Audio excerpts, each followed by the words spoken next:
Hi hello അസ്സലാമലൈക്കും welcome back to my channel.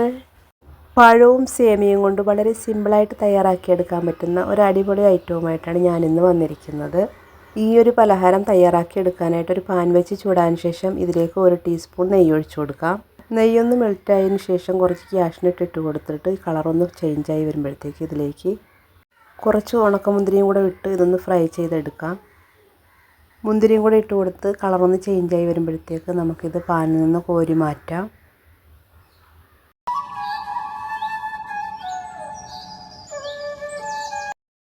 അതിനുശേഷം ഈ സെയിം പാനിലേക്ക് തന്നെ 1 കപ്പ് സേമിയ ഇട്ട് കൊടുക്കാം. എന്നിട്ട് ഇതൊന്ന് വറുത്തെടുക്കാം. സേമിയ ഇട്ട് ഇതിൻ്റെ കളറൊന്ന് ചേഞ്ചായി വരാം, ഒരു ബ്രൗൺ കളറാവുന്നവരെ നമുക്കിതൊന്ന് വറുത്തെടുക്കാം. ഇതിലേക്ക് ഇനി 2 കപ്പ് നല്ല ചൂടുവെള്ളമാണ് ഒഴിച്ചു കൊടുക്കുന്നത്. എത്രയാണ് സേമിയ എടുക്കുന്നത് അതിൻ്റെ ഇരട്ടിയാണ് വെള്ളം നമ്മൾ ഒഴിച്ചു കൊടുക്കേണ്ടത്. ഇനി ഇതിലേക്ക് ഒരു നുള്ളു ഉപ്പും കൂടി ചേർത്ത് കൊടുക്കാം. ഇനി ഒരു 2 ടീസ്പൂൺ പഞ്ചസാരയും കൂടി ചേർത്ത് ഇത് നന്നായിട്ടൊന്ന് വേവിച്ചെടുക്കാം. ഇതിലെ വെള്ളമൊക്കെ വറ്റി സേമിയ ഒന്ന് വേറിട്ട് വരുന്നവരെ ഇതൊന്ന് വേവിച്ചെടുക്കണം. ഇപ്പോൾ ഇതിലെ വെള്ളമൊക്കെ വറ്റിയിട്ട് ഇതൊന്ന് നന്നായിട്ട് ഡ്രൈ ആയി വന്നിട്ടുണ്ട്. ഇനി നമുക്കിത് മാറ്റി വെക്കാം. അതിനുശേഷം വേറൊരു പാനിലേക്ക് 1 ടീസ്പൂൺ നെയ്യ് ഒഴിച്ചു കൊടുക്കാം.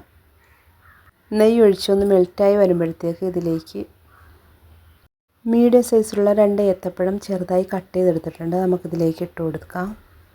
എന്നിട്ടിത് നന്നായിട്ടൊന്ന് വഴറ്റിയെടുക്കാം. പഴം ഒരുപാടങ്ങ് പഴുത്തു പോയതാവരുത്, അത്യാവശ്യം പഴുത്ത പഴമായിരിക്കണം, അതായിരിക്കും ഏറ്റവും നല്ലത്. പഴം നന്നായിട്ടൊന്ന് വാട്ടിയെടുക്കാം. ഇത് വെന്തുടഞ്ഞു പോകാൻ പാടില്ല. പഴം നന്നായിട്ട് വഴന്നു വന്നാൽ നമുക്ക് ഈ പാനിൽ നിന്ന് മാറ്റാം. ഇനി ഇതിലേക്ക് 1/2 കപ്പോളം തേങ്ങ ചിരണ്ടി എടുത്തിട്ടുണ്ട്, നമുക്കിതിലേക്ക് ഇട്ട് കൊടുക്കാം. തേങ്ങ ചേർത്തൊന്ന് വഴറ്റി കൊടുക്കാം. തേങ്ങ ജസ്റ്റ് ഒന്ന് വഴന്നു വരുമ്പോഴത്തേക്ക് ഇതിലേക്ക് 1/2 ടീസ്പൂൺ ഏലക്കാപ്പൊടിയും കൂടി ചേർത്ത് കൊടുക്കാം. അതിനുശേഷം ഇത് നന്നായിട്ടൊന്ന് മിക്സ് ചെയ്ത് കൊടുക്കാം. അതിനുശേഷം മധുരത്തിന് വേണ്ടി 2 ടീസ്പൂൺ പഞ്ചസാരയും കൂടി ഇതിലേക്ക് ചേർത്ത് കൊടുക്കുന്നുണ്ട്. പഞ്ചസാരയും കൂടെ ചേർത്തിട്ട് നന്നായിട്ടൊന്ന് മിക്സ് ചെയ്ത് കൊടുക്കാം.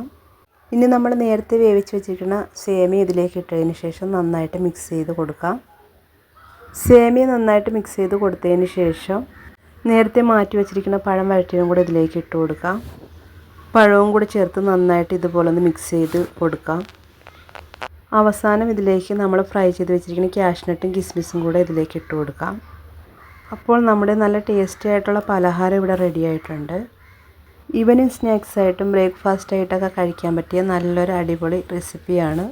നല്ല ടേസ്റ്റാണ് കഴിക്കാൻ. അപ്പോൾ എല്ലാവരും ഒന്ന് ട്രൈ ചെയ്ത് നോക്കുക. വീഡിയോ ഇഷ്ടപ്പെട്ടെങ്കിൽ ലൈക്ക് ചെയ്യാനും ഷെയർ ചെയ്യാനും സബ്സ്ക്രൈബ് ചെയ്യാനും കമൻറ്റ് ചെയ്യാനൊന്നും മറന്നു പോകരുത്. അപ്പോൾ പുതിയൊരു വീഡിയോ ആയിട്ട് വീണ്ടും കാണാം. Thank you for watching.